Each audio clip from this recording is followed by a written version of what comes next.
You know I don't normally do reviews of Raw. I just do a mini review of Raw. But because there's so much stuff I want to talk about, this will be an actual review of Raw.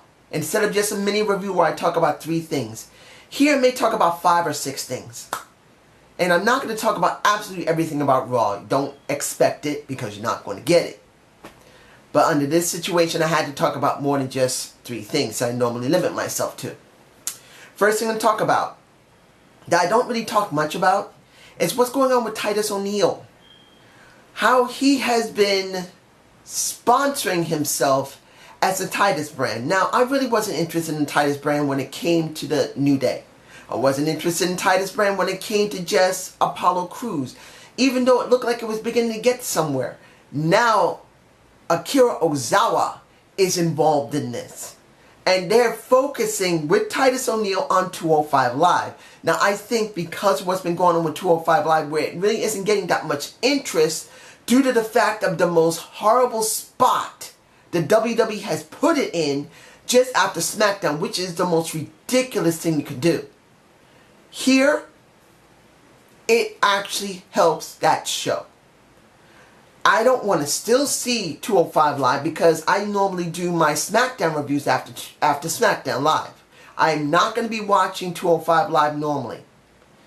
But knowing that this is leading to a match in Great Balls of Fire, I am interested in wondering what's going to happen on this 205 Live, and maybe somewhere during the week I may take a look at it. I will not do a review of it, but this is what I might do. Next thing I want to talk about.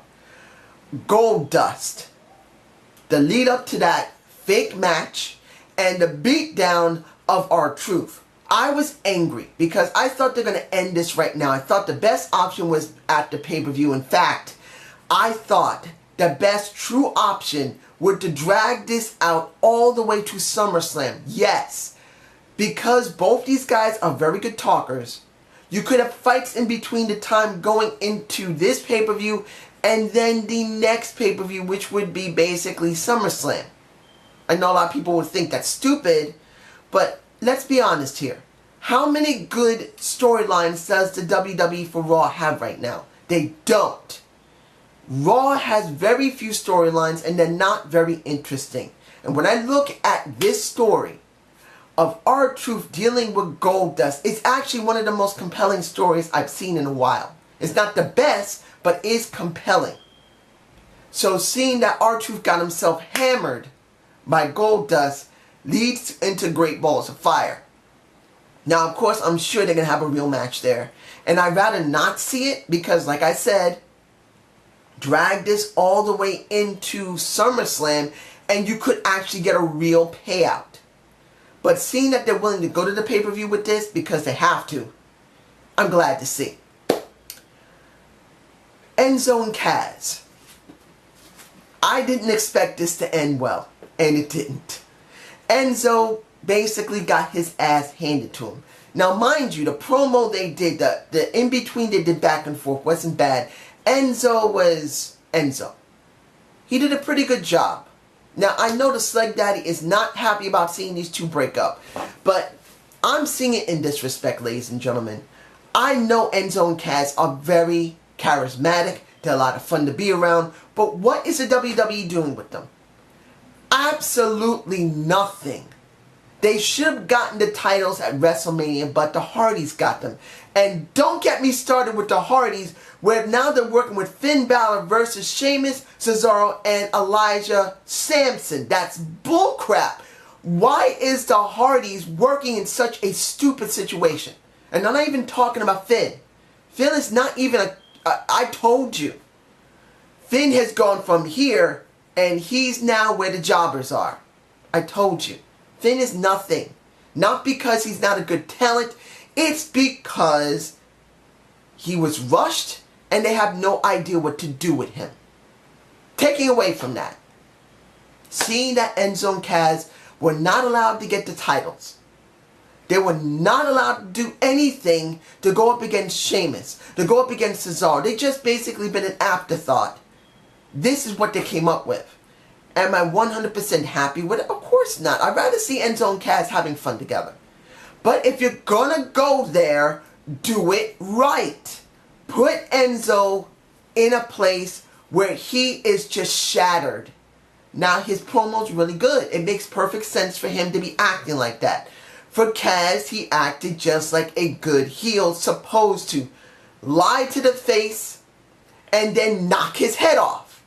Fine with it. I'm alright with it. But I'm going to say this, and I gotta make this very clear. A true payout for Endzone Cash should not be at Great Balls of Fire. It should be at SummerSlam, because this is something that could be built very well. If they just rushed this to Great Balls of Fire, they should have never done this in the first place. Because after Great Balls of Fire, this will be a joke. So I'm hoping so much that Vince himself with Kevin Dunn does not have the damaged brain matter of all that steroids they took to make this a Great Balls of Fire match. It should be passed over. Let there be a fight there. Let there be some type of confrontation where Enzo does not participate and Kaz gets over and they go to SummerSlam. That's where it needs to have the payout. Let's be honest here.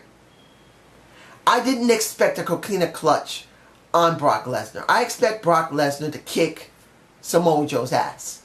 I expect Brock Lesnar to do what happened in the beginning of the show, where pretty much Roman Reigns got his ass handed to him, thrown into an ambulance, and smashed into an ambulance by Braun Strowman. I'm not even going to go there because you already know how I feel. It is what it is. It's a good thing, but we still don't know what's going to happen. I'm not going there right now. But we got the coquina clutch put on Brock Lesnar, almost putting him out. That was the perfect way to make a Samoa Joe, or Samoa, oh, I can't pronounce it right. Samoa Joe look good. I am glad this happened this way. Samoa Joe looked beautiful. He looked perfect. He almost knocked him out. He had to be dragged away by the Revival. That's the way it's supposed to be. Make the face look weak and make the heel look strong. In this case, it's heel and heel. Let's be honest. It is heel and heel, even though Brock Lesnar is a face and Samoa Joe is the heel, even though, let's be honest, Samoa Joe is the face and Brock Lesnar is the heel, but they're going in that direction when they're actually both heels. And I'm just going there. They're both badasses. But still, Brock Lesnar was put to the floor. And that's the best way they're supposed to be. Last thing I'm going to talk about is Sasha Banks in the gauntlet match. And I'm looking at this from the perspective, what would be better? Seeing Sasha Banks back on top, which I wouldn't mind seeing. Because I really believe Sasha Banks is the best performer they have. Or put Nia Jax as the champ. Here's the problem. I'm kind of stuck in between. I do want to see Sasha. I do believe that she, out of everyone that came out of NXT, the only one that was developed the best was Sasha Banks. It was not Bayley. It was not Charlotte. It was not... I do like Alexa Bliss, but she is a good talker, but I think she could have needed a little more time. Pretty much, Sasha Banks, next to everyone else, even Dana Brooks, the beautiful, heavy-chested bombshell that she is not as well developed as her. She is the most well developed. She is the most well over. She has pretty much all the tools that she needs. But I'm thinking about it in the perspective of what will we really get? Honestly, I think we need a change of pace. And Nia Jax will probably be the best one to put there. Yes, she's not ready. She isn't. But because the WWE in their wonderful wisdom have treated the women for almost 7 years like a joke. Like a joke. And then they bring up all these great women from NXT, and then they still kind of treat them like a pretty much of a joke. For most of them, they weren't ready to come up. And the few that have come up that did very well, they're still kind of considered a joke. So, right now, what do you got? You really don't have anyone that's really credible. The only credible person there is Mickie James, and she's getting her ass handed to her. So the only person that makes the best sense is Nia Jax to put at the top of the food chain and actually do something with her. Now, do I believe she should stay there long? No, she should be a transitional champion and to show that she can get a title. Because at this moment in time, we need a change of pace. You need a real large woman as champ.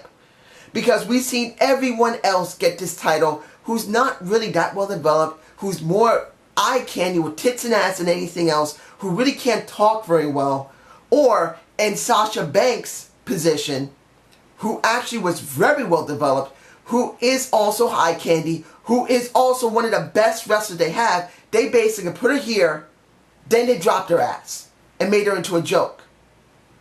So I think the best option right now is Nia Jax, even though I do believe it would be better to put Sasha Banks there. You need a change of pace right now. Going into SummerSlam, I think they need a change of pace going into it, or at least afterward with Nia Jax. This is just my point of view. This is the only time I'm doing a full Raw review. This is rare. I'm going back to minis because this, it's just a lot. Have a good day. Have a good night. Peace.